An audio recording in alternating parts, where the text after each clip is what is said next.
కర్నూలు జిల్లా ఆదూరిపట్నంలో బియ్యం గోడౌన్ను ఎమ్మెల్యే పార్థసారథి తనిఖీ చేశారు.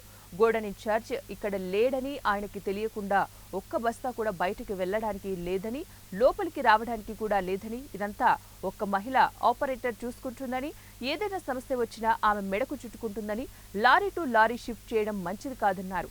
ప్రతి ఒక్క గ్రామంలో, పట్టణంలో ఉన్నటువంటి డీలర్లు చెప్పే మాట ఒకటే అని, మాకి బియ్యం తక్కువ వస్తున్నాయని, కానీ కాటా వేసి తూకం వేసి పంపించాలని, ఇలాంటి తప్పు జరగకుండా చూడాలని తెలిపారు.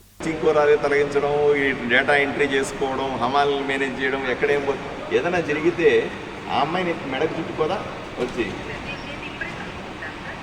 మీరు కనుక్కోవడం కాదు. ఎవరైతే ఇక్కడ ఇన్ఛార్జ్ ఉన్నారో అతన్ని సస్పెండ్ చేయండి వెంటనే. ఓకే, అది వెంటనే చేయండి.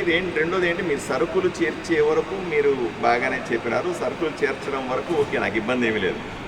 రెండవ మాఫియాని నేను మీరు చెప్పినట్టుగా విజిలెన్స్ వాళ్ళతో మాట్లాడి హ్యాండిల్ చేస్తానండి. కానీ దీంట్లో అవకతవకలు ఏవైతే వస్తున్నాయో అవి లేకుండా చూడండి.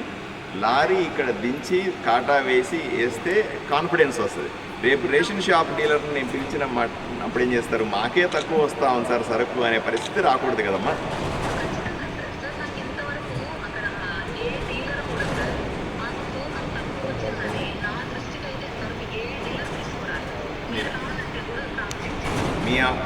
మీరు ఆఫీసర్ కాబట్టి మీకు అలా చెప్పి ఉండకపోవచ్చు, లేదా భయానికి చెప్పి ఉండకపోవచ్చు. నా దగ్గరికి వచ్చిన డీలర్లంతా కూడా సార్ మాకు ఇచ్చే సరికే తక్కువ ఇస్తున్నారు సార్ అని చెప్పిన వాళ్ళే ఎక్కువ మంది ఉన్నారు. కాబట్టి దయచేసి